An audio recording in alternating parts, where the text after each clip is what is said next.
ہماری آپ کی پہلی ملاقات ہے. پہلے بھی کہیں سرے راہ کوئی ہوگی، لیکن باقاعدہ کسی دینی مجلس میں بیٹھ کر کوئی دین کی باتیں سننے سنانے کے تعلق سے ہماری یہ پہلی ملاقات ہے. ہمارے مفتی صاحب نے تعارف کروایا ہے، مگر وہ کچھ کامل تعارف نہیں، لہذا تعارف میں کرواؤں خود، دوسرا کروائے، وہ اگر کمپلیٹ تعارف نہ ہو تو پھر خود ہی دھندا کرنا پڑتا ہے. مولانا صاحب نے یہ فرمایا کہ یہ 2 پیر والے مولانا صاحب دارالعلوم دیوبند سے آئے.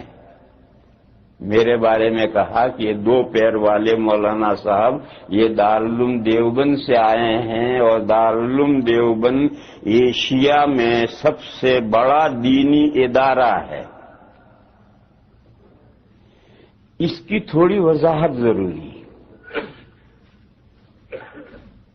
وہ یہ ہے کہ دارالعلوم دیوبند ادارہ نہیں ہے. دارالعلوم دیوبند ادارہ نہیں ہے. ادارہ تو اس سے بڑا اور اس سے پرانا جامعہ ازہر ہے. مصر میں جامعہ ازہر یونیورسٹی اس سے دارالعلوم دیوبند سے پرانا بھی ہے اور بڑا بھی ہے.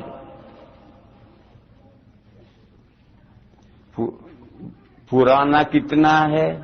دارالعلوم دیوبند کو قائم ہوئے 140 سال ہوئے ہیں،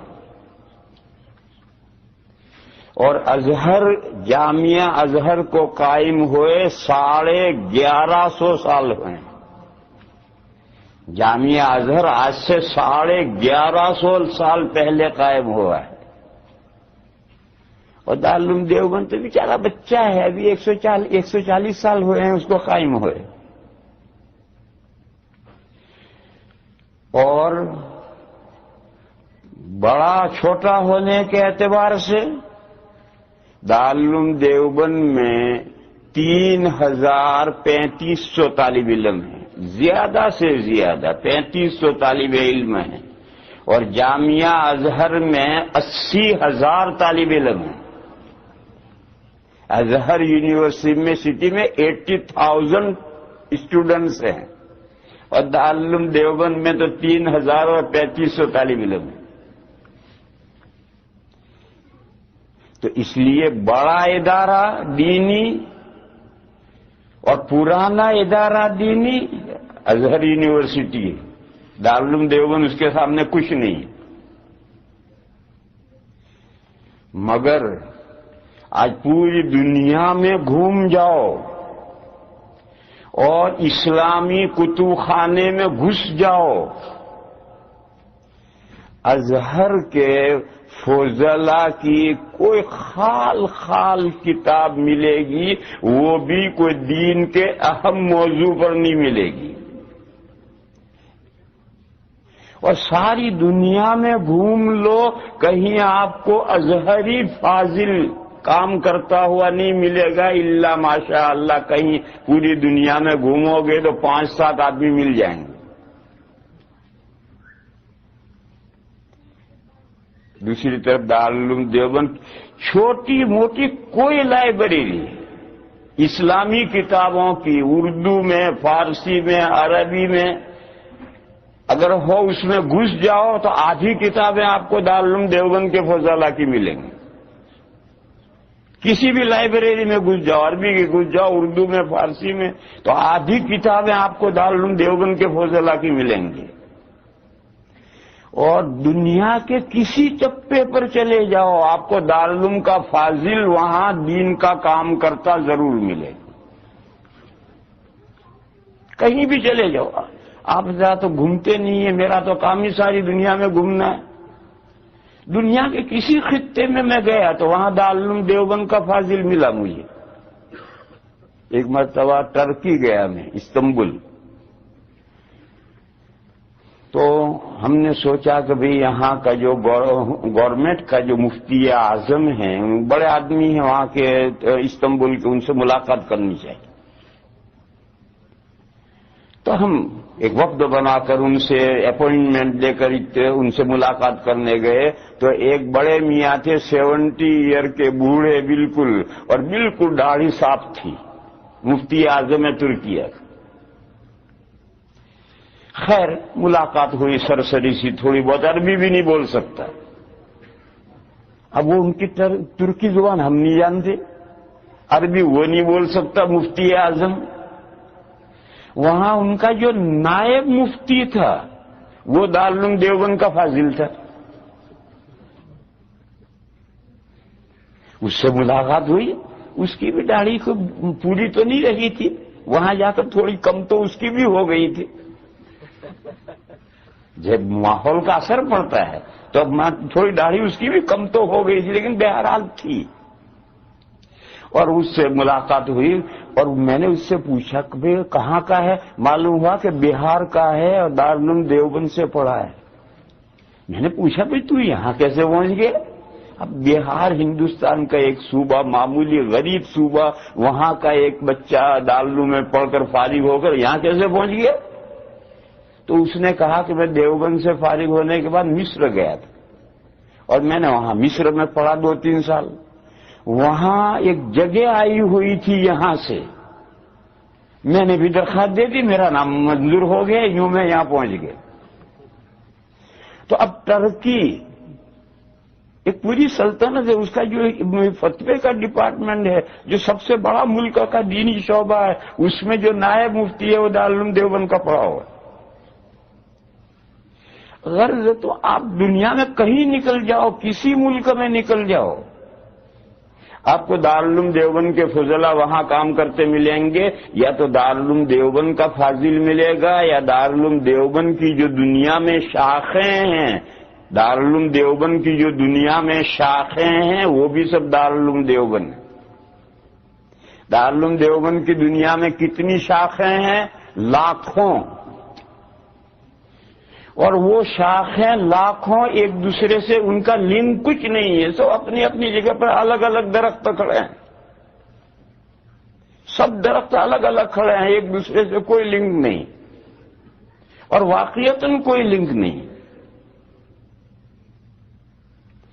یہ جب طالبان کا مسئلہ آیا تو طالبان کے ہم دیوبندی تھے، تو یہ امریکہ دارالعلوم دیوبند میں ہر ہفتے میں ایک نمائندہ پہنچتا تھا، مرد یا عورت۔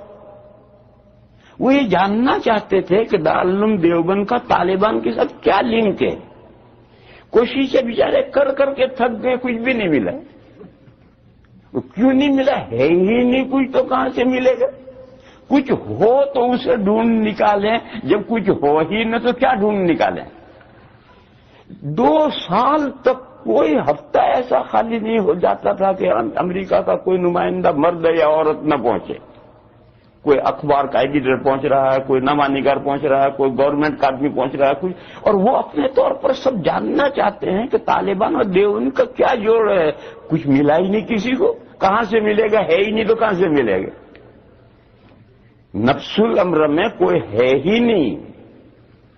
جیسا طالبان کے ساتھ دارالعلوم دیوبند کا کوئی جوڑ نہیں ہے، اسی طرح سے دارالعلوم دیوبند کی جتنی شاخیں ہیں، انڈیا میں ہوں، بنگلہ دیش میں ہوں، پاکستان میں ہوں، انگلینڈ میں ہوں، امریکہ میں ہوں، افریقہ میں ہوں، دنیا میں جہاں بھی شاخیں ہیں، شاخوں کا مطلب دارالعلوم دیوبند کے طرز پر کام کرنے والے ادارے۔ شاخوں کا اتنا ہی مطلب ہے کہ جس نہج پر دارالعلوم دیوبند کام کر رہا ہے، دین کی خدمت کر رہا ہے، اس نہج پر دین کی خدمت کرنے والا ادارہ، یہ شاخ کا مطلب ہے۔ تو سب اپنی اپنی جگہ پر الگ مستقل ادارے ہیں، دارالعلوم کے ساتھ کوئی لنک نہیں ہے، اور ان کی اداروں کے آپس میں بھی کوئی لنک نہیں ہے۔ کراچی میں مفتی حضرت مولانا یوسف صاحب بنوری کا مدرسہ ہے، مفتی شفیع صاحب کا مدرسہ ہے، اور وہ فاروق کیا ہے، مولانا سلیم اللہ خان صاحب کا مدرسہ، 3 بڑے بڑے ادارے ہیں، 3 کا آپس میں کوئی لنک نہیں ہے، سب اپنے اپنے مستقل ہے۔ اسی طرح سے آپ سمجھیں تو میں یہ کہہ رہا تھا کہ دارالعلوم دیوبند کی لاکھوں شاخیں ہیں، اس سے کوئی یہ سمجھے کہ وہ ایک دوسرے کے ساتھ ان کا جوڑ ہے، اس کو میں نے واضح کیا کہ جوڑ کچھ نہیں، لاکھوں شاخوں کا مطلب یہ ہے کہ دین کی خدمت جس نہج پر دیوبند کر رہا ہے اسی نہج پر یہ سارے ادارے کر رہے ہیں۔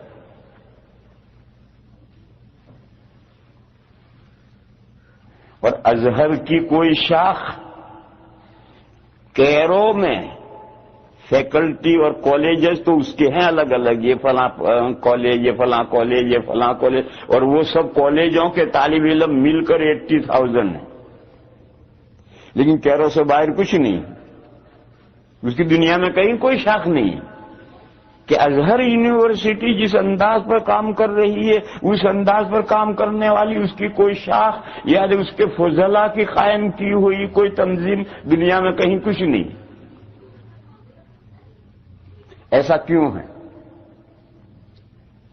ایسا اس لیے ہے، میرے ماموں تھے، ابھی 4-5 سال ہوئے ان کا انتقال ہوا، اور دارالعلوم دیوبند کے ایک بہت بڑے محدث گزرے ہیں علامہ انور شاہ کشمیری قدس سرہ، ان کے شاگرد تھے اور بہت ذیل آدمی تھے۔ ایک مرتبہ انہوں نے مجھ سے سوال کیا اچانک، کہنے لگے ازہر میں اور دیوبند میں کیا فرق ہے؟ ازہر میں اور دیوبند میں کیا فرق ہے؟ تو میں نے ان کو جواب دیا کہ ازہر ایک دانشگاہ ہے اور دیوبند ایک تحریک ہے۔ وہ ایک دانشگاہ ہے، ایک انسٹیٹیوٹ ہے، ایک تعلیم گاہ ہے، ایک ادارہ ہے۔ دیوبند ایک تحریک ہے، ایک مشن ہے، یہ ایک تحریک ہے، ایک مشن ہے۔ اگر دیوبند 5 طالب علم بھی تیار کرے گا تو وہ 5 طالب علم دیوبند سے چل کر گھر نہیں بیٹھیں گے، وہ دنیا میں پھیلیں گے اپنے مشن کو لے کر۔ اور ازہر 5,000 تیار کرے گا تو وہ نکل کر کے اپنے آفسوں میں کام کریں گے، اپنی دنیا بنائیں گے۔ جیسے علی گڑھ یونیورسٹی اور دوسری بہت سی یونیورسٹیاں ہیں، یہ دانشگاہ ہیں، یہ تعلیمی ادارے ہیں، یہ تعلیمی ادارے ہیں، یہ انسٹیٹیوٹ ہیں، یہ دانشگاہ ہیں۔ تو میں نے کہا کہ ازہر ایک دانشگاہ ہے، ایک تعلیمی ادارہ ہے، بہت بڑا اور بہت پرانا ہے۔ دیوبند ایک تحریک ہے، ایک مشن ہے۔ تو چونکہ دیوبند ایک تحریک اور ایک مشن ہے تو اس کے فضلاء ساری دنیا میں پھیلے ہوئے ہیں، جو مشن ہے اس مشن کو لے کر ساری دنیا میں پھیلے ہوئے ہیں۔ اب آپ کو یہ سمجھنا ہے کہ دیوبند کس چیز کی تحریک ہے، کس چیز کا مشن ہے۔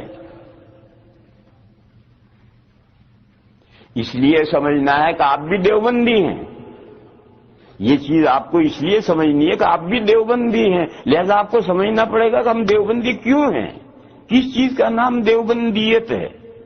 دیوبندیت ایک مشن ہے، ایک تحریک ہے، تو کیا ہے دیوبندیت، یہ آپ کو بھی سمجھنا ہے، اس لیے کہ آپ دیوبندی ہیں۔